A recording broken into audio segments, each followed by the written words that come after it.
Estamos de vuelta con Hoy es Noticia en compañía de Isel Guerra. Iniciamos la conexión global. Isel, ¿cómo estás? Bienvenida. ¿Cómo estás, José? Muy buenas tardes. También a quienes nos acompañan a esta hora en Conexión Global aquí en Hoy es Noticia. Vamos a comenzar esta revisión internacional en Israel con una declaración que ha hecho el ejército respecto de la Franja de Gaza, pero específicamente la ciudad de Gaza, la que ha declarado como una zona de combate peligrosa, y con ello se entiende un paso más hacia la invasión total, lo que se entiende además como una medida previa al gran asalto que está previsto pueda ocurrir en las próximas jornadas o semanas incluso.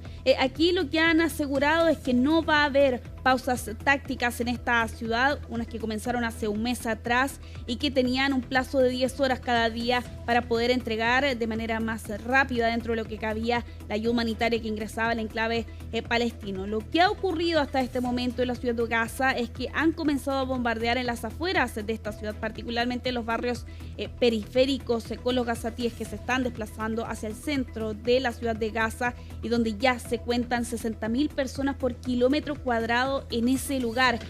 Todo esto en medio de lo que hemos visto durante esta jornada, un nuevo ataque en Sheikh Radwan, disparos que dejaron 11 personas fallecidas y más de 100 heridos, según reportan aquí las autoridades locales, cuando también se ha informado de la recuperación de los cuerpos de 2 rehenes. El ejército de Israel precisamente entregaba esa información durante esta jornada después de 692 días de cautiverio, según han informado aquí las autoridades de Israel, en medio de este conflicto que está a puertas de cumplir ya prontamente 2 años.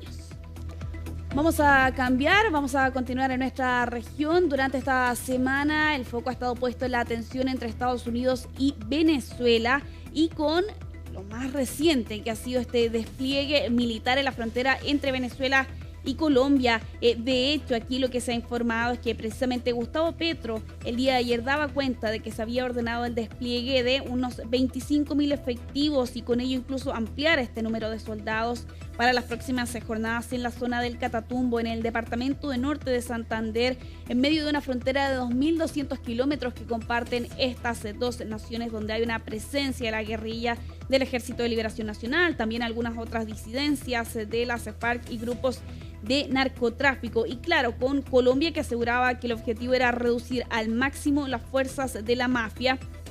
Y eso llevaba el día de ayer por la tarde-noche a Nicolás Maduro entregar su agradecimiento a su par colombiano, y es donde algunos analistas incluso aquí aseguran que precisamente la posición de Colombia es compleja, porque hasta este momento Bogotá no ha reconocido el resultado de las actas tras las elecciones en Venezuela del año pasado, pero de todas formas mantienen una cooperación diplomática y militar con el régimen. Otros analistas hablan de un mensaje confuso de parte de Bogotá. Lo cierto, y ya se los mencionaba anteriormente, Venezuela también movilizó a la frontera unos 15.000 uniformados, anunciado a inicios de esta semana, cuando se suma este otro antecedente en medio de las tensiones geopolíticas que hemos visto bajo la acusación de Estados Unidos de que Nicolás Maduro lidera el cartel de los soles. ¿Qué dijo precisamente el líder del régimen? Lo vamos a revisar en parte de las declaraciones que pronunció. Presidente Gustavo Petro ha dado una orden hoy de reforzar con 25.000 hombres un nuevo pie de fuerza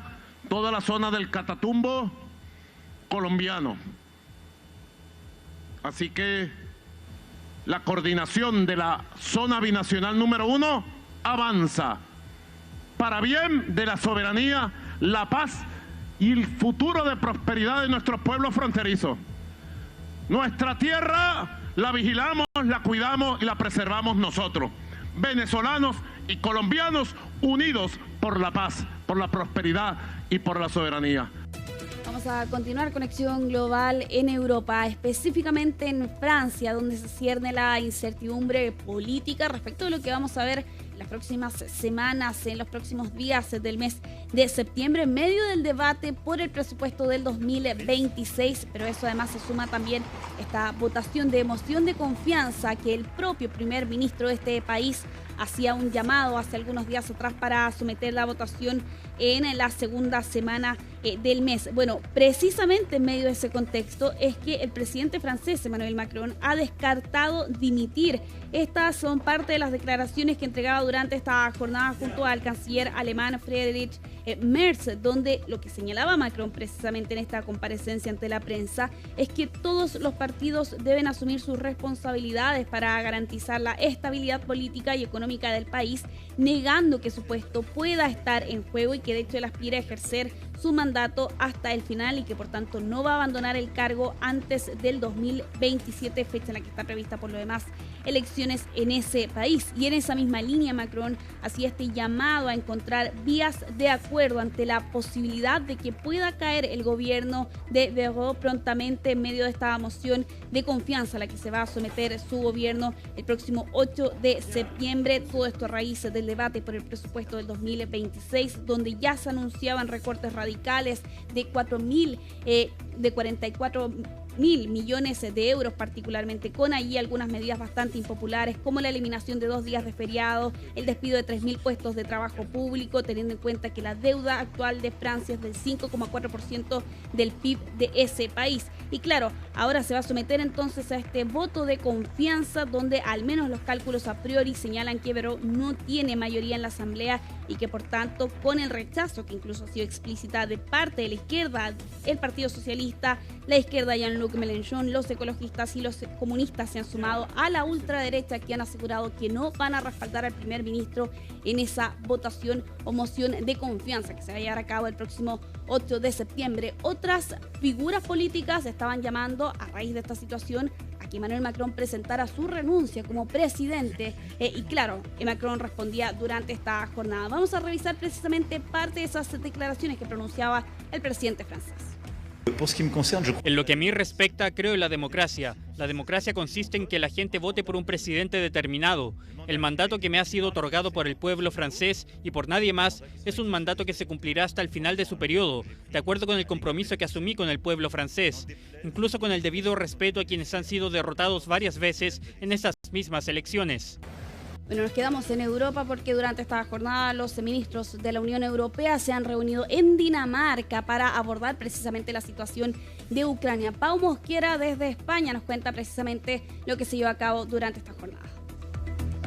Desde la Unión Europea tienen claro que seguirán ayudando a Ucrania todo el tiempo que haga falta y esa ha sido una de las cuestiones principales que han abordado los ministros de defensa del bloque comunitario en el encuentro informal que ha tenido lugar este viernes en Copenhague, Dinamarca, una oportunidad donde muchos han puesto de relieve los esfuerzos que se están realizando desde este lado del Atlántico para que se alcance un acuerdo de paz en este conflicto. Acuerdo de paz para el que muchos de estos ministros de defensa están de acuerdo. Vladimir Putin no estaría remando en la misma dirección. Y es por esta razón que entre otros asuntos que han abordado se encontraba la posibilidad de aprobar un nuevo paquete de sanciones contra Rusia. En caso de que reciba luz verde sería el 19º que aprueba la Unión Europea. Otras cuestiones relativas que han tratado en este encuentro son, por ejemplo, cómo contribuiría cada Estado miembro a las garantías de seguridad que se facilitarían a Ucrania en caso de lograr ese acuerdo de paz, entre otros, cómo se seguirían facilitando misiones de entrenamiento a militares ucranianos o cómo se seguiría apoyando la industria de defensa del país. Pero más allá de Ucrania, los ministros de defensa de la Unión Europea también han tenido tiempo de entrar a abordar cómo van a rearmar el bloque comunitario de aquí a 2030, es decir, cómo van a movilizar esos más de 900.000 millones de dólares que tienen previstos destinar para tal fin y cuáles son las capacidades en las que todavía tienen que trabajar para poder hacer frente a cualquier amenaza presente y futura. Ya del otro lado del Atlántico, el enviado especial de Estados Unidos para Medio Oriente, Steve Witkoff, recibía una delegación ucraniana que le ponía al día del último ataque perpetrado por Moscú contra Kiev, ataque que tuvo lugar este jueves y que dejó 23 fallecidos, entre otros 4 menores de edad. El jefe de la oficina del presidente de Ucrania, Andriy Yermak, aprovechaba también para insistir en la necesidad de alcanzar ese deseado acuerdo de paz, que se pueda llegar a materializar un encuentro de líderes al más alto nivel y sobre todo le extendía una invitación para que pueda visitar Ucrania lo antes posible. Para CNN, Pau Mosquera, Madrid. Vamos a continuar en Pakistán en esta revisión de las noticias internacionales debido a las inundaciones bastante graves que se han extendido durante esta última semana y donde ya se reportan 28 personas fallecidas y 1,4 millones de personas afectadas producto de estas inundaciones en la provincia pakistaní de Punjab, al este del país, donde se han desbordado 3 ríos producto de las lluvias monzónicas y el deshielo de los glaciares. Aquí las autoridades hablan directamente de niveles de caudal de los ríos excepcionalmente altos, que ha llevado a que 1.800 aldeas hayan resultado con algún tipo de inundación durante esta semana. Las autoridades reconocían hoy más temprano que por primera vez se enfrentan a un desastre de tal magnitud como lo ven ustedes allí en las imágenes. Avanzamos, vamos a continuar en Estados Unidos con estas imágenes que llevan del rescate de un piloto que se estrelló allí frente a las costas de Carolina del Norte, frente a Oak Island el día de ayer. Y con esta aeronave que se sumergió, de hecho lo están viendo ustedes allí en parte de los registros de esta semana, y donde el personal de emergencia tuvo que llegar hasta este lugar para hacer frente a esta emergencia. Aquí, y lo ven ustedes en parte de las imágenes del rescate, esta persona pudo sobrevivir por esta pequeña bolsa de aire que quedó precisamente en la parte trasera de esta aeronave, y es allí donde pudo estar respirando más bien hasta que pudiera llegar el personal de emergencia necesario para poder rescatarlo frente a esta emergencia que enfrentaba durante esta semana. Bueno, ¿qué ocurrió aquí? Se ha mencionado que ocurrió una falla en el motor y allí intentó realizar este aterrizaje de emergencia en el océano. Afortunadamente logró sobrevivir esta persona pese a esta situación bastante compleja que debió atravesar tras haberse estrellado en el mar allí en las costas de Estados Unidos. Ya para ir cerrando Conexión Global aquí en Hoy es Noticia, lo vamos a hacer con esta noticia que conocíamos durante esta jornada, y es que han abierto la cápsula del tiempo que fue enterrada a principios de la década de los 90 por la princesa Diana en el hospital Great Ormond Street, con esta caja de plomo donde también participaron otros 2 niños que seleccionaron 10 objetos que buscaban representar la vida en esa época de la década de los 90, particularmente en 1991.